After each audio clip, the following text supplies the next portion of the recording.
हमारा ब्रह्मांड इतना बड़ा है कि जिसके आकार के बारे में हमें कोई भी आइडिया नहीं है, और इसी ब्रह्मांड में इतने सारे ग्रह सितारे मौजूद है जितना धरती पे रेती के दाने नहीं है। तो आज की इस वीडियो में इसी ब्रह्मांड में मौजूद कुछ रहस्यमय और अजीब ग्रहों के बारे में मैं बात करूंगा, और हो सके तो इस वीडियो को एकदम लास्ट तक जरूर देखना, क्योंकि लास्ट वाला प्लेनेट सबसे अजीब और कमाल का होने वाला है, द डायमंड प्लेनेट। इस प्लेनेट का असली नाम है 55 कैनक्री ई, और ये एक ऐसा ग्रह है जो कि हीरे का बना है। इस प्लेनेट का हीरे से बना हिस्सा हमारी धरती के पूरे वजन से लगभग 3 गुना ज्यादा है। इस प्लेनेट को साल 2004 में डिस्कवर किया गया था। वैज्ञानिकों का कहना है इस प्लेनेट का 1/3 हिस्सा सॉलिड हीरे से बना हो सकता है।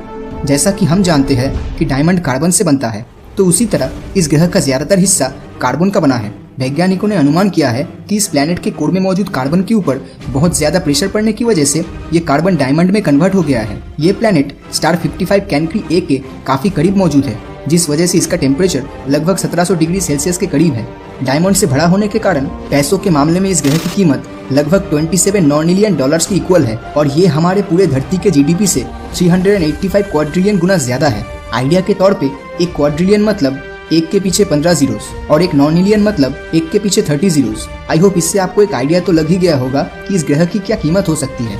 अगला प्लेनेट है केपलर 452b। 2015 में नासा के मुताबिक धरती के जैसा एक प्लेनेट डिस्कवर्ड हो चुका है, जिसका नाम दिया गया है केपलर 452b। जैसे हमारी धरती का अपना खुद का सूरज है, उसी तरह केपलर 452b का भी अपना सूरज है, जिसका नाम है G2। हैरान कर देने वाली बात यह है कि धरती से सूरज की दूरी जितनी है, केपलर 452b के साथ उसके सूरज की दूरी भी लगभग उतनी ही है, और यहाँ का एटमॉस्फेरिक कंडीशन भी लगभग हमारी धरती के जैसा ही है। मतलब हमारी अर्थ की तरह यहाँ भी पानी, मिट्टी और हवाएं होने की प्रबल संभावनाएं हैं। इसका मतलब यहाँ पर धरती की तरह बहुत से विचित्र प्रजाति के जीवों के होने का हायर पॉसिबिलिटीज है। पृथ्वी के साथ इतनी सिमिलरिटीज होने के कारण इसे अर्थ 2.0 भी कहा जाता है। सूरज का एक चक्कर लगाने में धरती को 365 डेज लगता है, और वही दूसरी तरफ केपलर 452b को अपने सूरज G2 का एक चक्कर लगाने में 385 डेज जितना समय ले लेता है। मतलब दोनों के रिवोल्यूशन टाइम में सिर्फ 20 दिन का डिफरेंस है।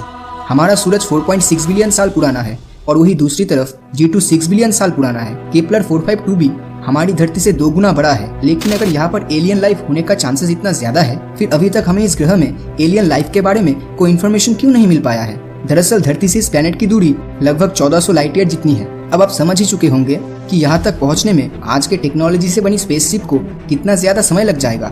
लेकिन अगर फ्यूचर में नासा, स्पेसएक्स और इसरो जैसी स्पेस एजेंसी अगर स्पेस ट्रैवल टेक्नोलॉजी को फ्यूचर में इम्प्रूव कर पाए, तो हो सकता है भविष्य में हम इस ग्रह पे कभी ना कभी जरूर पहुंच पाएंगे। अगर ये दोनों प्लैनेट्स के बारे में जानकर आपको मजा नहीं आया हो, तो जरा इस अगले प्लैनेट के बारे में सुन लीजिए। ये ऐसा प्लैनेट है जहाँ पर बारिश जरूर होती है, मगर वो पानी का नहीं बल्कि कांच की होती है। असल में इस ग्रह का वायुमंडल सिलिका के पार्टिकल से बना है, और ये सिलिका रेती में पाया जाता है। और ये कांच की बारिश कोई मामूली बारिश नहीं है, क्योंकि यहाँ पर हवाएं लगभग 8700 किलोमीटर पर आवर के रफ्तार से बहती है। आइडिया के लिए बताना चाहूंगा, ये स्पीड साउंड के स्पीड से लगभग 7 गुना ज्यादा है। सुनकर यकीन नहीं होता है ना, लेकिन सच्चाई यही है। एक सेकंड के लिए इमेजिन कीजिए आप एक ऐसे प्लेनेट पे हो जहाँ पर ये सिलिका पार्टिकल कांच के रूप में आसमान से गिर रही है, और वो भी साउंड के स्पीड से 7 गुना ज्यादा तेजी से। ये तो इमेजिन करने में भी डर लगता है।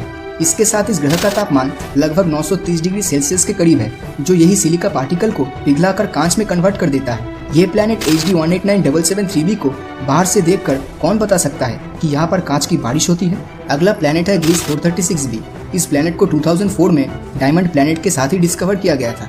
इस ग्रह की खासियत ये है कि ये एक आग में जलने वाला बर्फ का प्लेनेट है। अब ये सुनकर हर कोई बोल सकता है कि भाई ये क्या बकवास कर रहा है, ग्रह पूरा बर्फ से बना है और फिर भी जल रहा है। लेकिन यकीन मानिए फ्रेंड्स, यही इस ग्रह की खासियत है। और इस प्लेनेट का एवरेज टेम्परेचर 450 डिग्री सेल्सियस है। मतलब पूरी तरह बर्फ से ढका हुआ प्लेनेट, जिसकी एवरेज टेम्परेचर पानी के बॉइलिंग पॉइंट से 4 गुना ज्यादा है।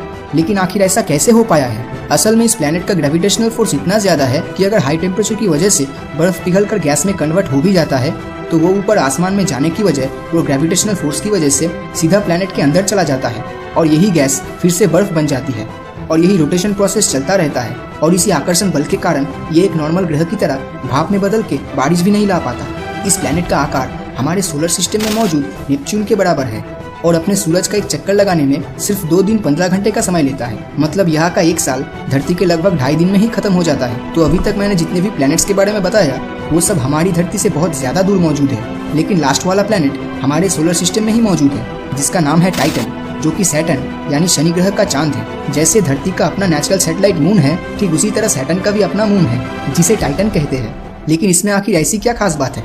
टाइटन का एटमॉस्फेयर इतना डेंस है कि ईयर 2005 से पहले हमें यह पता भी नहीं था कि इसके भीतर की सतह पे क्या क्या मौजूद है। तो 2005 के बाद वैज्ञानिक टाइटन के भीतर की सतह के बारे में जान पाने में सक्षम हुए थे, जो कि कुछ इस तरह दिखता है। ये एक ऐसी जगह है जहाँ पर एटमॉस्फेयर के साथ साथ नदियाँ और झील भी मौजूद है। यहाँ तक टाइटन पर धरती की तरह ही बारिश होती है, लेकिन यहाँ का टेम्परेचर -179 डिग्री सेल्सियस जितना है। इसी वजह से यहाँ पर पानी भी छूने पर बिल्कुल एक चट्टान के जैसा महसूस हो सकता है। और यहाँ पर natural gas methane gaseous condition में नहीं बल्कि लिक्विड स्टेट में रहता है। तो अब तक जो रिवर, क्लाउड्स और लेक्स की बात कर रहा था वो असल में पानी का नहीं बल्कि मीथेन गैस का बना है। अब तक टाइटन ग्रह के सिर्फ 20% रीजन के बारे में ही साइंटिस्ट जान पाए हैं, लेकिन सिर्फ उसी 20% रीजन में इतना ज्यादा नेचुरल गैस मौजूद है जो हमारी पूरी धरती में मौजूद नेचुरल गैस और तेल से 100 गुना ज्यादा है। जिस तरह हमारी धरती पर नेचुरल रिसोर्सेज की कमी दिखाई दे रही है, उस हिसाब से भविष्य में टाइटन ग्रह पर स्पेस मिशन करना इंसानी सभ्यता के लिए बहुत ही फायदेमंद हो सकता है। और टाइटन के बारे में सबसे अजीब बात यह है कि आप चाहे तो टाइटन पर उड़ भी सकते हैं। असल में टाइटन का एटमॉस्फेयर इतना ज्यादा डेंस है और दूसरी तरफ यहाँ का ग्रेविटी उतना ही कम है। तो इसी वजह से अगर आप अपने दोनों हाथ और पैरों में पंख लगाकर उड़ने की कोशिश करते हो तो आप आसानी से टाइटन के एटमॉस्फेयर में उड़ पाएंगे, किसी पंछी की तरह, जो हमारी धरती पे कर पाना लगभग नामुमकिन है। तो इन सारे प्लैनेट्स में से आपको कौन सा सबसे अच्छा लगा, नीचे कमेंट करके जरूर बताएं। और अगर ये वीडियो आपको अच्छा लगा हो तो इस वीडियो को लाइक और अपने दोस्तों के साथ शेयर करना मत भूलना। और अगर अभी तक आपने हमारे चैनल को सब्सक्राइब नहीं किया है तो सब्सक्राइब करके नोटिफिकेशन बेल को ऑन कर दीजिए, क्योंकि मैं ऐसी ही वीडियोस हर हफ्ते लाता रहता हूँ। तो मिलता हूँ आपसे अगले वीडियो में, और हमेशा की तरह थैंक्स फॉर वॉचिंग।